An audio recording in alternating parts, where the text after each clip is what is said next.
नमस्कार, मैं हूं विकास सुखीजा और आप देख रहे हैं अब तक टाइम्स का स्पेशल प्रोग्राम चाय की चुस्की। बात करेंगे उसकी। आज हम आपको मिलवाएंगे जूना अखाड़े के एक ऐसे संत से मिलवाएंगे जो आपके जहन में पल रहे ऐसे सवालों के जवाब देंगे जिसके बारे में आप सोच भी नहीं सकते। कुछ शरारती तत्व हिंदुओं को और सनातन में बांटने की कोशिश कर रहे हैं।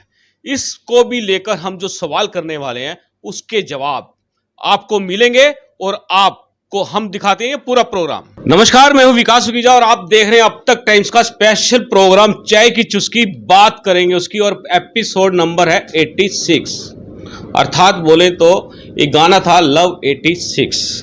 ये प्यार है, समाज का प्यार, और संतों के चरण में हमेशा प्यार ही मिलता है। दोस्तों, आपने पिछले दिनों आपने देखा था महामंडलेश्वर स्वामी ज्ञानानंद जी के साथ चाय की चुस्की का एक विशेष प्रोग्राम जो हमने आपको दिखाया था और काफ़ी लोगों ने पसंद किया था।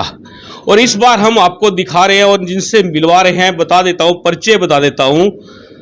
जो हमारे साथ आज जूना अखाड़े के जो महाराज जी जुड़ रहे हैं हमारे साथ, अनंत भोगिश जग गुरु पंचानंद जी महाराज हमारे साथ जुड़ने जा रहे हैं और सीधी बात करना चाहेंगे। महाराज जी, आपका हमारे प्रोग्राम चाय की चुस्की बात करेंगे, इसमें बहुत बहुत स्वागत है। जाओ बेटा जाओ, माता आपको सदा जय जयकार करे, बहुत आशीर्वाद। महाराज जी, आप हमेशा जब से अगर हम आपके जीवन की बात करें तो आप हमेशा हिंदुत्व की बात को उठाते हैं और उसके लिए चाहे जो कुछ मर्जी हो जाए आप अपना जीवन तक दांव पर लगा देते हैं।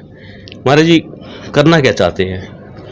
देखिए, ऐसा है, आज से 2500 वर्ष पहले जी आदि शंकराचार्य भगवान ने जी एक तख्त चलाया था। जब सब सनातन धर्म को छोड़ के बुद्ध धर्म में चले गए थे और उन्होंने 32 वर्ष की उम्र में पूरे सनातन धर्म को वापस लाकर एक मिसाल कायम की थी और 32 वर्ष की उम्र में चोला छोड़ दिया था। आज हम अपने आदि शंकराचार्य सन्यासी भगवान के मार्गदर्शन पे चलते हुए वही चीजें करना चाह रहे हैं, क्योंकि आज कहीं ना कहीं सनातन में बहुत ज्यादा कुरीतियां आ गई। आज कहीं ना कहीं हमारा सनातन खंडित होता जा रहा है। और सबसे बड़ी बात, आज देश के जो सनातनी बच्चे हैं उन्होंने गीता को मरने का साधन बना लिया।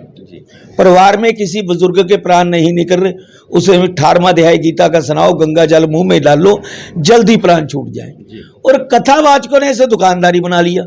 गौ माता की जय, गौ हत्या बंद करो, नोट इकट्ठे करो, आश्रम चलो। इससे ज्यादा गीता का कोई मतलब नहीं रहा। जबकि भगवान कृष्ण ने गीता में स्पष्ट कहा है कि समय समय अनुसार धर्म में परिवर्तन, कभी शास्त्र से कभी शस्त्र से। ये तय हमने करना है कि आज शास्त्र की जरूरत है, शस्त्र की जरूरत है, तो उस तरफ तो हम ध्यान ही नहीं दे रहे। क्योंकि आज भगवान की जो रासलीला थी वो 6-7 वर्ष तक भगवान ने रासलीला की, उसके बाद नहीं की। आज जहां भी भागवत होती है उसमें हम भगवान कृष्ण की रासलीलाओं की बात करते हैं, लेकिन इतना बड़ा महाभारत कराया, अर्जुन को पूरी सृष्टि मुखार बिंद में दिखा दी, उसकी बात नहीं करते। कहीं ना कहीं आज लोगों को हमें भगवान कृष्ण की जहां बंसरी की प्यार की बात करते हैं तो वहां सुदर्शन चक्कर की बात भी खानी पड़ेगी। जी महाराज जी, जान लेते हैं। सबसे पहले हमारे दर्शक जानना चाहते हैं महाराज जी, आपका परिचय। कितने समय से आप जनता पर अमृत शब्दों की वर्षा कर रहे हैं, प्रवचन सुना रहे हैं, आशीर्वाद दे रहे हैं, समाज को एक नई दिशा देने का प्रयास कर रहे हैं? आपके परिचय के बारे में जानना चाहते हैं।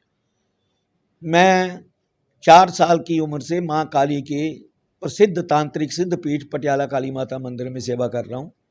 प्रवचन नहीं मैं करता, हम जहाँ भी ज़रूरत हिंदुत्व को जागृत करने की होती है वहाँ जागृति के लिए कार्य करते हैं। जैसे आज देश के अंदर, मैं थोड़ी देर पहले ही बोल के हटाऊँ कि हमारे मंदिर मठ सारे सरकार के अंदर है। इसके लिए 1.5 महीने से हमने हिमाचल गगरेट से एक रथ यात्रा शुरू की है लोगों को जागृत करने के लिए, जो 3 महीने हिमाचल में रहेगी, फिर हरियाणा में आएगी, दिल्ली, पूरे देश के अंदर 2024 तक पूरा देश कवर करेगी ये यात्रा, ताकि हमारे जो मंदिर मठ हैं वो आज़ाद हो सके, हमारे धर्म का पैसा हमारे धर्म पे लगे। क्योंकि आज कहीं ना कहीं या तो सरकारें यूज कर रही हैं, या कहीं ना कहीं दूसरे धर्मों पे सरकारें हमारा पैसा यूज कर रही हैं। अगर सनातन का पैसा सनातन पे लगे तो हम अपने बच्चों के लिए यूनिवर्सिटी, कॉलेज, जो बच्चे जरूरतमंद है उनके लिए सब कुछ कर सकते हैं, क्योंकि जितना चढ़ावा सनातन में है कहीं भी नहीं है इतना चढ़ावा, लेकिन उसका दुरुपयोग हो रहा है जिसे हम रोकना चाह रहे हैं। महाराज जी, आपने बात उठा दी है सनातन की, और पिछले कुछ दिनों से हम लोग जो रीड कर रहे हैं, एक नया विवाद जो उत्पन्न हुआ है।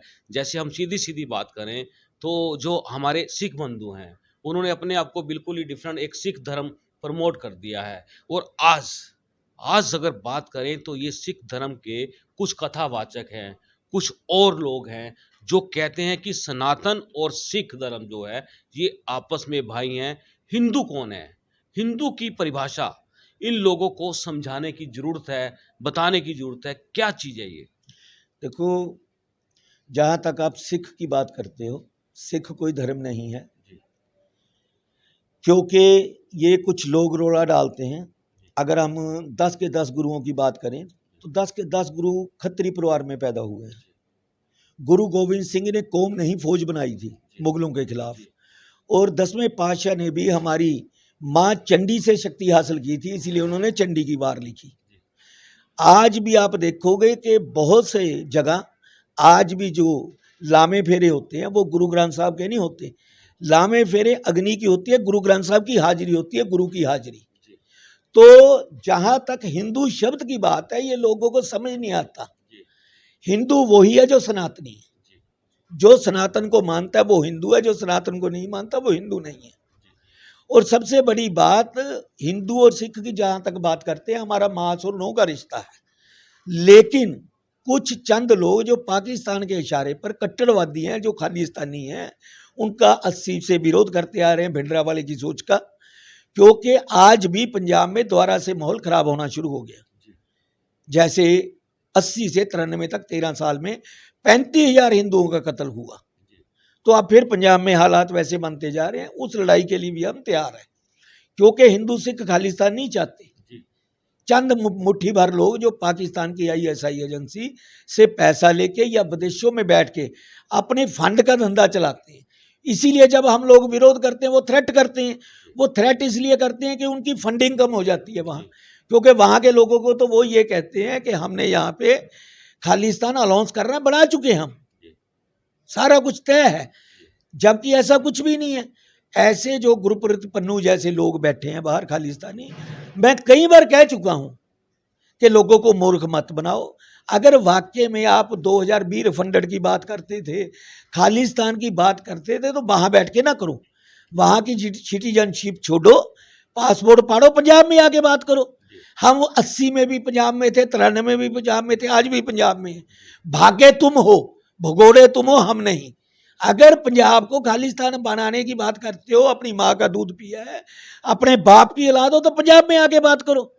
वहां आप सिटीजनशिप लेके वहां से लोगों को डॉलरों का लालच देके हालात बिगाड़ रहे हो। अगर वाकई में आप हो कि पंजाब में आके बात करो। अब जो वोटिंग पंजाब में होनी है वहां बैठ के थोड़ी होगी। लोगों को मूर्ख बनाने के अलावा इससे ज्यादा कुछ नहीं है। ये अपने फंड का धंधा चला रहे हैं।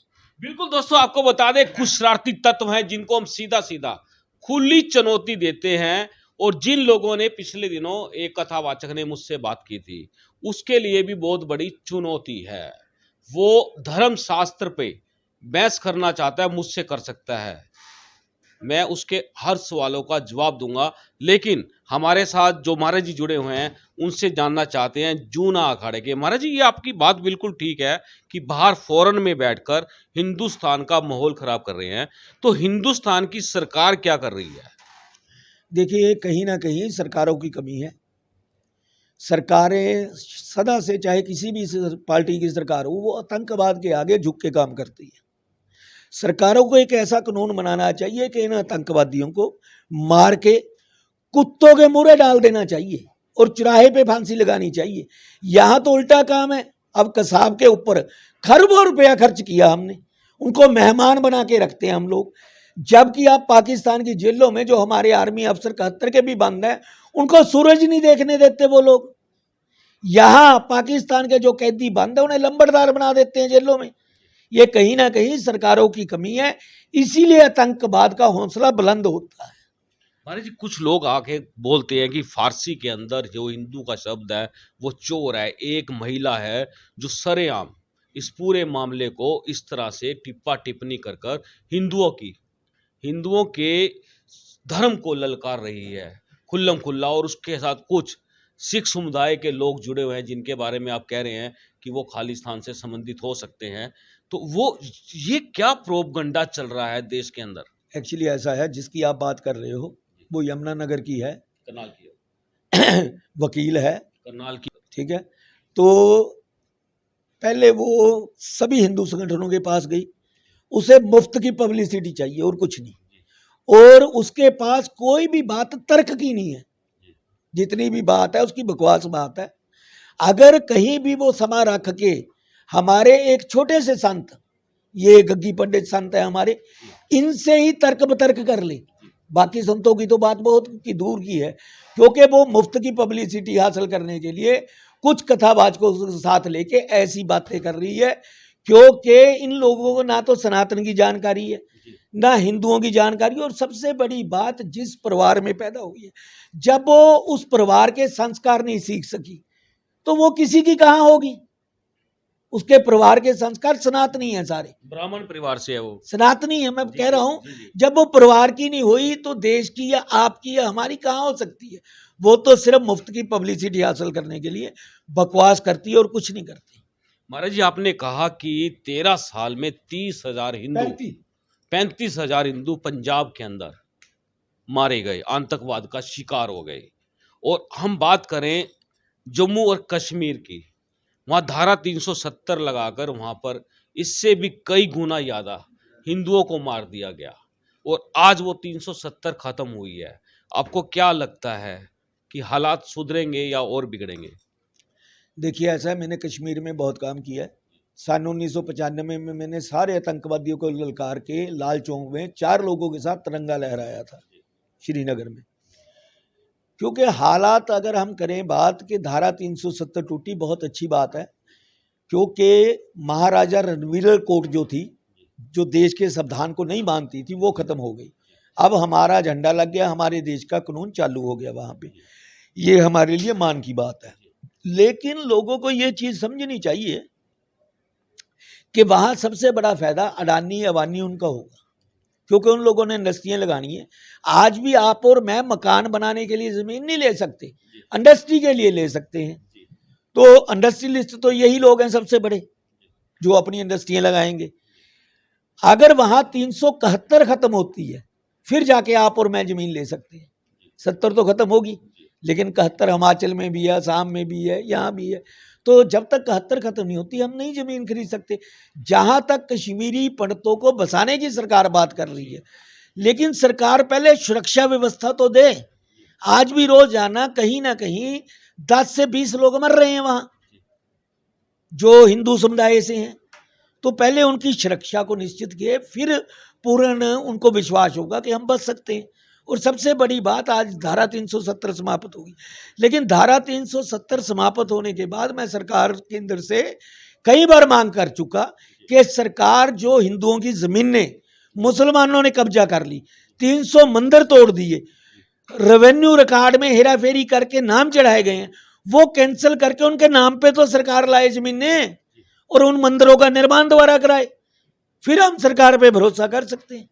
सरकार ने जो ये डिप्लोमेसी खेल दी है यहाँ पर, आपको क्या लगता है देश वाकई में बेवकूफ़ है या बनाया जा रहा है? बनाया जा रहा है, सरेआम बनाया जा रहा है, क्योंकि देश के अंदर सरकार जो कुछ कर रही है वो मूर्खी बना रही है, और तो कुछ नहीं कर रही। हमें बताओ आप, मतलब हकीकत में अगर धारा 370 हमने समाप्त कर दी और वहां पे हालात सुधर गए, हम इतना आर्मी पे पैसा खर्च कर रहे हैं, अगर धारा 370 टूटने के बाद भी हमें अमरनाथ यात्रा पे खतरा नजर आ रहा है, सरकार खुद कह रही है कि हम 40,000 आर्मी सीआरपी यात्रा कराने के लिए लगाएंगे, तो कितनी शर्म की बात है।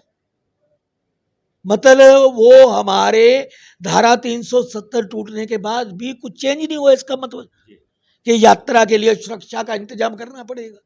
आप इतनी बड़ी बदकिस्मती है सरकारों के कारण हमारी, कि अगर आपके कागज जेन्युइन हो तो अमेरिका का आपको 20 दिन में वीजा मिल जाता है।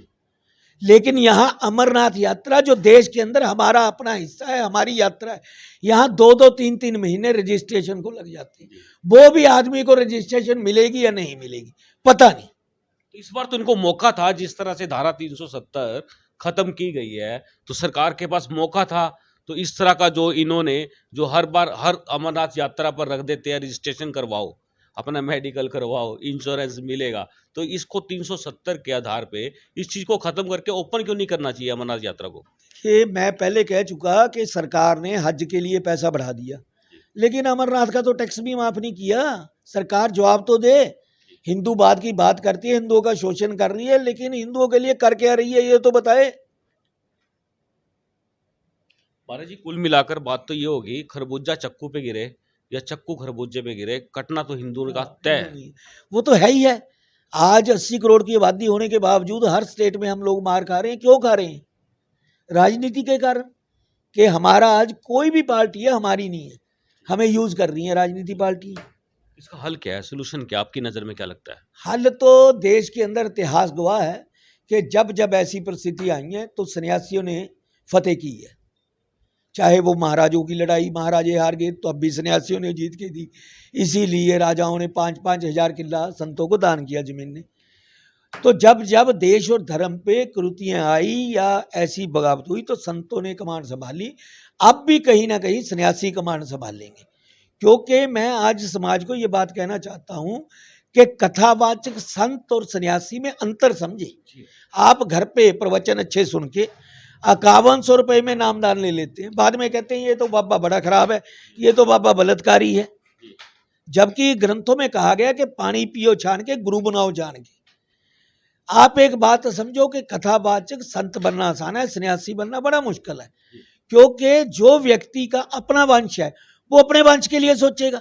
अब सन्यासी का अपना वंश तो है नहीं, आप सारे संसार के जितने बच्चे हमारा वंश है।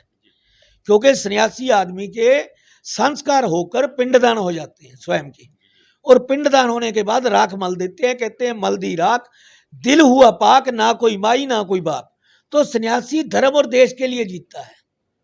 बिल्कुल दोस्तों, आपको बता दें इस चर्चा को, चाय की चुस्की को बड़े ध्यान से सुनना, समझना, और आपको बता दें कि कम से कम दोस्तों मैं आपसे बात करूंगा पूरी कंप्लीट कि इस पूरे के पूरे प्रोग्राम को कम से कम 3 बार देखना पड़ेगा आपको, तभी आपको समझ में आ पाएगा कि आखिरकार मामला फंसा है तो कहां फंसा हुआ है। हम बात कर रहे हैं जूना अखाड़े के महाराज जी हमारे साथ हैं, उनसे बात कर रहे हैं और उनसे आज जानना चाहेंगे कि आखिरकार हिंदू समाज किस दिशा की ओर जा रहा है। महाराज जी, दिशा कौन सी है इसकी?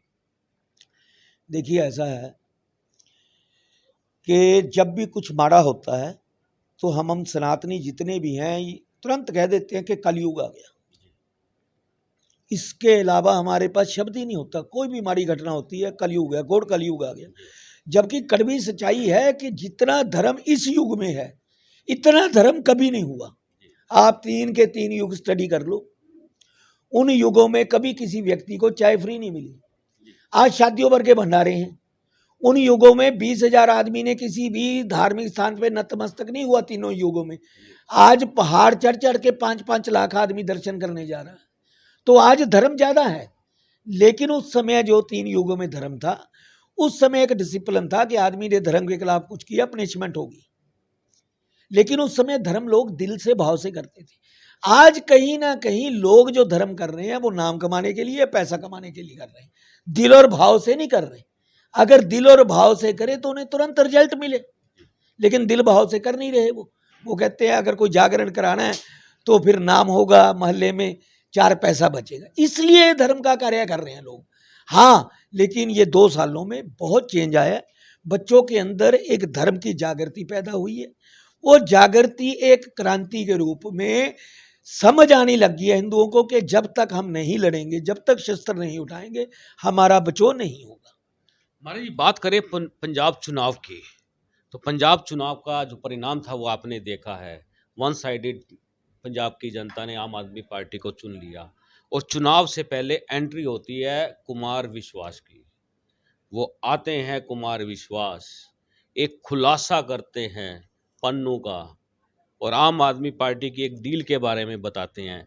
उसके बाद भी पंजाब की जनता आम आदमी पार्टी को चुनती है।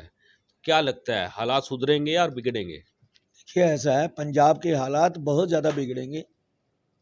आम आदमी पार्टी को सिर्फ सरकार इसलिए बन गई कि लोगों के पास ऑप्शन नहीं थी।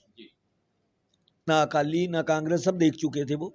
उन्होंने तो इस चक्कर में ये देख लिया कि इन नयों को देख लें क्या करते हैं। लेकिन ये बड़ी स्पष्ट बात है, पिछले इलेक्शन में भी अब भी, कि पन्नू के स्टेटमेंट आ चुके कि 70% फंड हमारा है। अगर पन्नू जो बात कह रहा है वो उसका फंड खालिस्तानियों का नहीं लगा तो आम आदमी पार्टी खंडन करे। खंडन क्यों नहीं कर रही? अब इन्होंने जगरांव से जो एमएलए बनी है उसको स्पीकर बनाना था, फाइनल था, लेकिन खालिस्तान का प्रेशर पड़ा, स्पीकर उनका बंदा बनाना पड़ा, उसको नहीं बनाया गया। तो कहीं ना कहीं अगर इनका कोई वास्ता नहीं है तो ये खंडन करें, खुल के बोल लें। अगर कुमार विश्वास गलत बोल रहा है तो उस पर कार्रवाई करें और क्लियर कट प्रेस करें कि हमारा किसी तरह का कोई वास्ता नहीं। लेकिन जब आप चुप रहते हो तो लोगों को तो फिर शक रहेगा ही रहेगा। तो महाराज जी, गृह मंत्रालय की चुप है, देश का डिफेंस डिपार्टमेंट की चुप है, सरकार की चुप है। जब सब कुछ पता लग गया उनको, उसके बावजूद भी चुप्पी किस बात की है? देखो, केंद्र को हम पिछले इलेक्शन में भी अब भी कई बार मांग कर चुके कि सरकार इनके जो फंड आए हैं उनकी जांच करे कि वो खालिस्तान और हवाला के फंड है। लेकिन कहीं ना कहीं केंद्र ने आज तक कोई इंक्वायरी मार्ग नहीं की। हमने बहुत चिट्ठियां डाली हैं, मोदी को भी, अमित शाह को भी, लेकिन उस पर आज तक कोई कार्रवाई नहीं हुई। अब अंदर खाने की कोई राजनीति संधि है, जैसे लोग कहते हैं कि ये बीजेपी की बी टीम है। अब क्या है, कहीं ना कहीं ये बात क्वेश्चन मार्क है। वो तो कहते हैं कांग्रेस की भी बी टीम बोलते हैं और बीजेपी की बी टीम बोल रहे फिर हैं। दोनों की बी टीम कैसे हो सकती है, आप बताएं? दोनों टोम हो सकती है दोनों की। हाँ, क्योंकि कहानी ये है कि केंद्र को चाहिए कि देश हित में इंक्वायरी मार्ग करे और जांच कराए। पन्नू के खिलाफ मुकदमे जारी हों, उसको बाहर से लाएं यहाँ पर। पन्नू के खिलाफ तो मुकदमे कम से कम 300 दर्ज हो चुके देश के अंदर। लाते क्यों नहीं उसको यहाँ पर? इनको लाने में प्रॉब्लम आ रही है। पीछे ये कुछ लोगों को लेने गए थे, वहां भी नहीं ला पाई। मतलब कहीं ना कहीं सरकारों की कमी है। क्योंकि आप एक बात देखो कि वो तो मूर्ख बना ही रहे हैं, खालिस्तानी सरकारें भी मूर्ख बना रही हैं। अब जैसे मेरे पास लगातार इन आतंकवादियों के विदेशों से फोन आते हैं, तो पीछे एक बहुत उच्च कोटि का था जो पंजाब में आतंकवाद के समय भी बहुत ज़्यादा लोगों को मारा उसने। तो उसने मेरे को फ़ोन करके कहा कि महाराज जी, आप खालिस्तान बनाने में हमारी मदद करें। आप चाय की चुस्की ले रहे हैं तो साथ के मैंने साथ। कहा हाँ, क्योंकि प्रोग्राम ही आपका वो है। तो मैंने उसे कहा कि हम तुम्हारी मदद करने को तैयार हैं, लेकिन एक बात का जवाब दो कि जो 2020 रिफंड तुम करा रहे हो, ये यूएनआई में वोटिंग होगी। पंजाब से कोई वास्ता नहीं, देश से कोई वास्ता नहीं, लेकिन उसके लिए भी आपको एक कॉलम चाहिए कि आपको ये दिखाना पड़ता है कि आपका पहले कहीं राज रहा, तो आपका कहाँ राज रहा। तो उसका जवाब था कि महाराजा रंजीत सिंह का राज हमारी सिक्खी का राज था, हमने वो कॉलम पूरा किया। तो मैंने उसे कहा फिर तो बात ही खत्म होगी। मैंने कहा मैं कल ही प्रेस करके खालिस्तान की मदद करने को तैयार हूँ। महाराजा रंजीत सिंह की राजधानी लाहौर थी, आप खालिस्तान की राजधानी लाहौर घोषित कर दो, मैं कल प्रेस कॉन्फ्रेंस कर देता हूँ, हम तैयार हैं, आप करो। तो तुरंत फोन काट गया, क्योंकि महाराजा रंजीत सिंह की आपने उनका जो वो पॉइंट था, उनकी दुखती रग पे हाथ रख दिया। नहीं बेटा, एक्चुअली में वो पाकिस्तान की तो इशारों पे नाच रहे हैं, वही तो उसे पैसा दे रहा है। अगर वो ये बात कहें कि हम लाहौर को राजधानी बनाने को तैयार हैं, तो उन्हें एक दिन पाकिस्तान में नहीं टिकने दिया जाएगा। तो पहले ही पाकिस्तान में विवाद चल रहा है, एक और नया विवाद शुरू हो जाएगा। महाराज जी, क्या लगता है आपको? देखो, हमारा काम इन लोगों के लिए विवाद खड़ा करना है और इनके लिए विवाद खड़े करते रहते हैं हम, क्योंकि हम लोगों ने बहुत भुगता है। जैसे मैंने आपको कहा कि 35,000 हिंदू मरे हैं, तो 35,000 में 2,000 लोग हमारे पार्टी के वर्कर और नेता मरे हैं लड़ाई लड़ते हुए। आज भी हम पंजाब में लोग रह रहे हैं। और सबसे बड़ी बात, 6-7 सालों से मैं अखाड़ों में लड़ रहा था। अभी हम लड़ाई जीत के बहुत अच्छा हुआ कि अखाड़ों में हमारी लड़ाई चल रही थी। अखाड़े एक मता डाले कि संत समाज किसी जात पात को कोई जगह नहीं देता। तो अब मता डला है और उसके बाद मैंने एक वाल्मीकि बच्चे को महामंडलेश्वर बनाया। इतिहास में पहली बार बना है, क्योंकि ये वाल्मीकि बच्चे हो गए, रविदास बच्चे हो गए, हमारी सनातन की एक फौज है। राजनीति लोग हमारे से दूर कर रहे हैं इनको, जबकि हमारी फौज है ये लड़ाई के लिए। आप एक बात देखो कि 100 साल के अंदर एक मुसलमान फकीर साईं की मूर्तियां जब हम मंदिरों में लगा सकते हैं, तो वाल्मीकि और रविदास जी से हमें क्या आपत्ति है? उन्होंने तो सदा ही सनातन का प्रचार किया। तो मैं तो जलंधर के अंदर काली माता मंदिर में वाल्मीकि जी की मूर्ति लगवाई है। मेरा तो प्रयास है कि देश के अंदर रविदास जी और वाल्मीकि जी की मूर्तियां लगे, ताकि धरोहर है देश की। हाँ, ताकि हमारा, देखो आप एक बात समझो कि जो लोग ये जात पात की बात करते हैं, एक समय में एक मनु व्यक्ति हुआ जिसने एक किताब लिखी।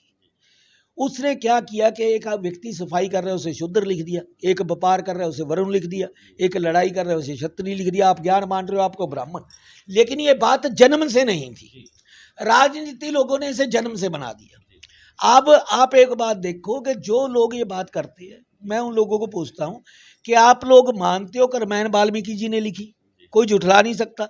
माता सीता ने लव कुश को उनकी कुटिया में जन्म दिया। जब आप शूद्रों से तकलीफ, रामायण तो आपकी है नहीं, वो तो एक शूद्र ने लिखी है। सीता माता और लव कुश हमारे कैसे हो गए? वो तो एक शूद्र की कुटिया में जन्म हुए। रविदास जी ने तांगा की उपासना की। हिंदुस्तान का सबसे बड़ा घराना महाराणा प्रताप की हुआ मीराबाई कृष्ण भक्त, वो रविदास जी की चेली बनी। उस समय उन्हें जगत गुरु की उपाधि से नवाजा गया। फिर मां गंगा ने प्रसन्न होकर रविदास जी के सिर पे हाथ रख के आशीर्वाद दिया। जब मां गंगा ने एक शूद्र को छू लिया तो वो तो छूत होगी। फिर गंगा में हम फूल डालते हैं, डुबकी मारते हैं, तो हम कैसे दावा करेंगे? ये राजनीति लोग हमें तोड़ना चाह रहे हैं। देश के अंदर इस बात को जब तक हम टोटल खत्म नहीं कर देते, तब तक सनातन ताकतवर नहीं होगा। और हमारा प्रयास है हर जगह, क्योंकि इन बच्चों को क्या चाहिए? सिर्फ सम्मान। ये जितने भी आपके डेरा खड़ा हुआ है, सरसे वाला हो गया, राधा स्वामी हो, ये डेरे कहाँ से पैदा हुए? यहीं से कि हमारे सनातनियों ने इन बच्चों को धत्कारा। वहां वो प्रेमी बन गए, वहां राधा स्वामी बन गए। है तो हमारे बच्चे हैं, तो हम इन्हें क्यों दूर करें? हमारे हैं, हमारे मंदिरों में अगर मूर्तियां लगेगी तो वहां का चढ़ावा बढ़ेगा, इन बच्चों की गिनती आएगी और हमारा एक का होगा। महाराज जी, बात करते करते आपका सिंहासन थोड़ा सा पीछे चला गया। मैं चाहूंगा थोड़ा सा आप आगे कर हो ले। गया? हाँ बिल्कुल आगे कर ले, ताकि जो आपसे जो हम ये बात कर रहे हैं, ये बात हिंदू समाज के लिए बड़े गर्व की हो सकती है। सनातन और हिंदू में महाराज ये एक डिफरेंस पैदा करने का एक षड्यंत्र रचना शुरू हो चुका है। आप क्या कहना चाहिए? मैंने पहले ये आपको कहा कि जो सनातनी है वो हिंदू है, तो फर्क तो डल ही नहीं सकता। हाँ, कहीं ना कहीं हम संतों की कमजोरी है, जो लोगों को ये बात क्लियर कट समझा नहीं पाए। अब इसके लिए तेजी लाके लोगों को समझाएंगे कि बेटा वही हिंदू है जो सनातनी है, तो लोग उस पर चलेंगे। तो आप कुछ चलाएंगे इस पे? कोई कैंपेन चलेगा इस पे? कंपेन जैसे हमारी यात्रा चल रही है इस समय मंदिरों वाली, तो उसमें हम हर तरह का प्रचार कर रहे हैं, सनातन के लिए लोगों को जागृत कर रहे हैं। अब रामायण और जो हम गीता की बात करते हैं, ये दोनों ग्रंथ हमारे लिए मार्गदर्शन है।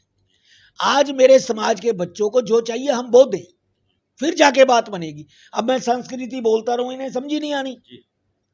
इनकी भाषा में धर्म को समझाना पड़ेगा मेरे को, तब इनको समझ आएगा।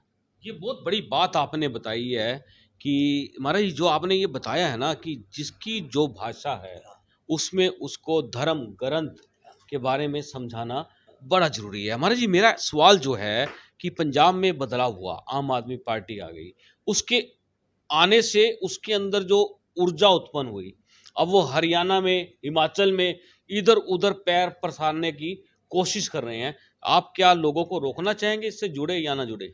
देखिए, ऐसा है, हमारा राजनीति से कोई लेखा देखा नहीं है, लेकिन देश प्रेम हमारे लिए सबसे पहले है।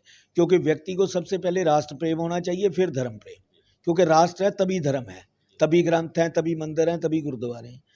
तो जहां तक राष्ट्र प्रेम को लेकर जो हम कर सकते हैं वो करेंगे, क्योंकि जहां जहां ये देशविरोधी बात आम आदमी पार्टी करेगी, इनका हर जगह रास्ता रोकेंगे। अगर पंजाब में अब हालात बिगड़ते हैं तो इसका प्रचार चाहे हरियाणा है चाहे दिल्ली, हर जगह करेंगे कि हम लोगों से गलती हो गई, भाई तुम लोग ना करो। ये मेरा सवाल भी इसलिए था हमारे जी, क्योंकि जो आम आदमी पार्टी का जिस तरह से पन्नू जो आतंकवाद ग्रुप चलाते हैं ये लोग, उनसे संबंध जिस तरह से आपने भी बताया कि है इनके साथ, स्पीकर तक चेंज कर दिया, बनाना था किसको बना दिया किसको, तो इससे जनता को क्यों नहीं ये बात समझ में आ रही?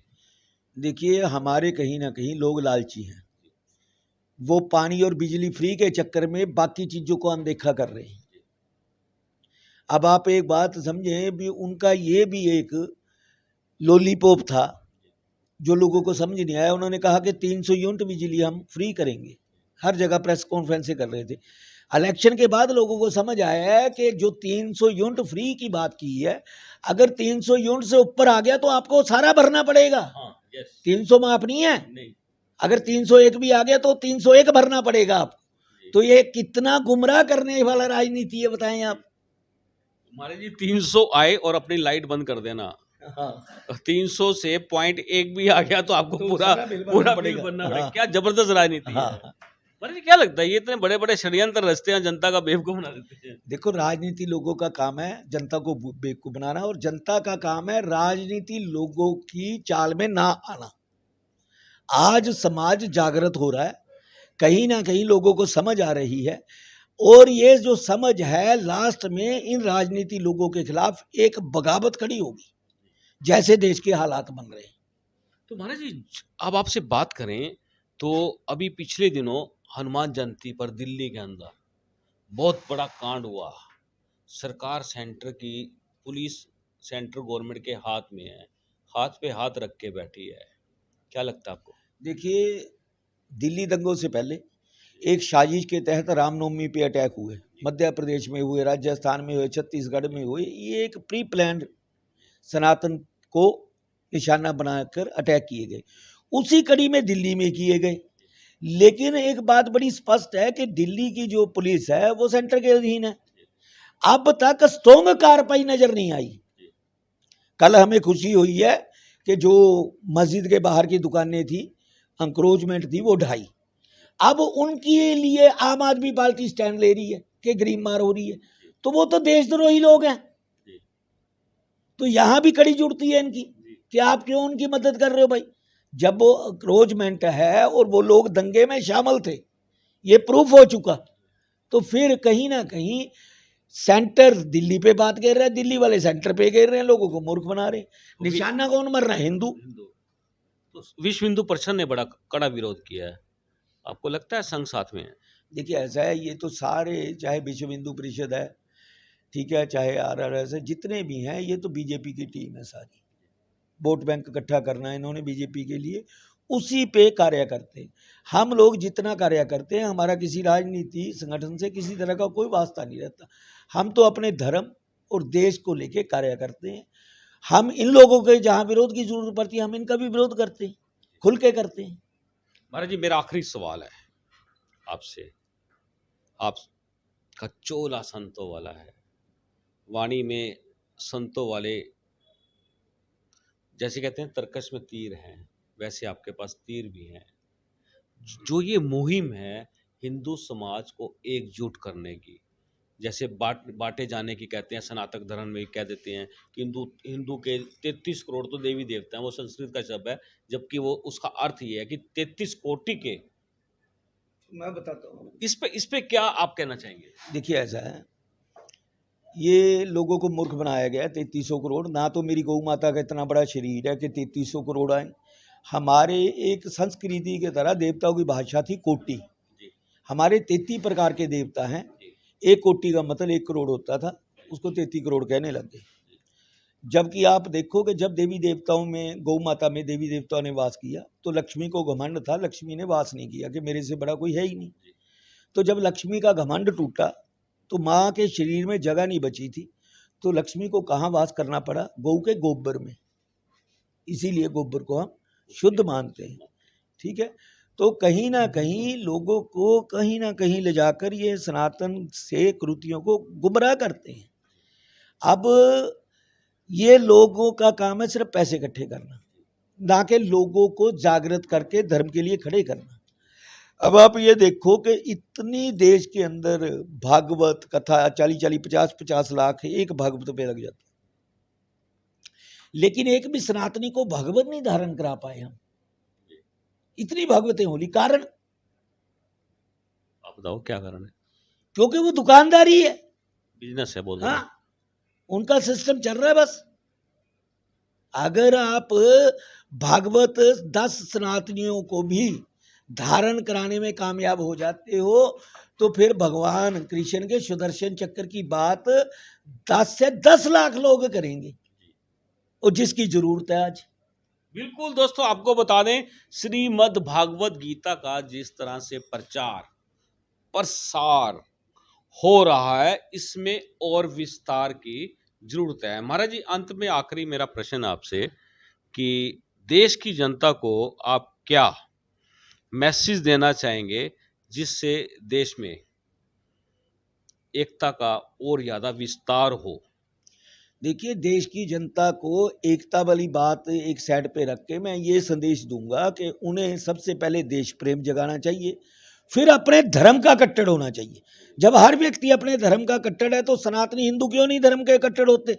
उन्हें कट्टरता अपने में लानी होगी और करो और मरो की नीति पे चलना होगा, क्योंकि भगवान कहता है कि जो व्यक्ति अपनी रक्षा नहीं करता मैं कभी उसकी रक्षा नहीं करता। आज धर्म की रक्षा के लिए हमें अपने प्राणों की आहुति भी देनी पड़े तो हमें पीछे नहीं हटना चाहिए, क्योंकि आज समाज के अंदर हमारे धर्म को जरूरत है। धर्म आवाज लगा रहा है कि मेरा ध्यान दो, लेकिन हम कायर लोग ध्यान नहीं दे पा रहे। आज हमें ध्यान देना पड़ेगा, तभी जाके समाज के अंदर सनातन का बिगल बजेगा। ये मानता हूं मैं कि सनातन जड़ है, इस पे बहुत पत्ते आए, जितने धर्म है हमारे में से निकले, लेकिन ये भी हमारी गलत फहमी है कि जड़ है जड़ है जड़ है। वो जड़ कहीं ना कहीं खोखली करने के प्रयास चल रहे हैं, वो खोखली ना हो जाए इसके लिए हमें सुरक्षा का घेरा अपनाना पड़ेगा।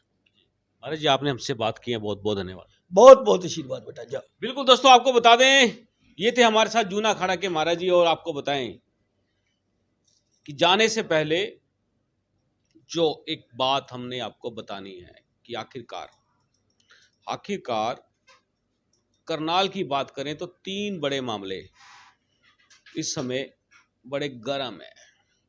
आपने पढ़ा है, हमने लिखा है कि सबसे पहला मामला लिखा था तहसीलदार और एक स्कूल संचालक का रेप कांड, और उसके बाद दूसरा लिखा था डीटीपी तहसीलदार वर्सेस विजिलेंस कांड, उसके बाद तीसरा हमने आपको बता दिया जस कांड। दोस्तों, ये कांड लगातार हो रहे हैं और सरकार सो रही है। अभी तक इन पे किसी भी तरह का कोई भी ठोस निर्णय सामने नहीं आया। हम चाहेंगे कि आप इस खबर को, इस कार्यक्रम को ज़्यादा से ज़्यादा शेयर कर दें, अपने कमेंट्स कर दें। आप देख रहे हैं अब तक टाइम्स का स्पेशल प्रोग्राम चाय की चुस्की, बात करेंगे उसकी। नमस्कार, मैं हूं विकास सुखीजा। जय हिंद, जय भारत।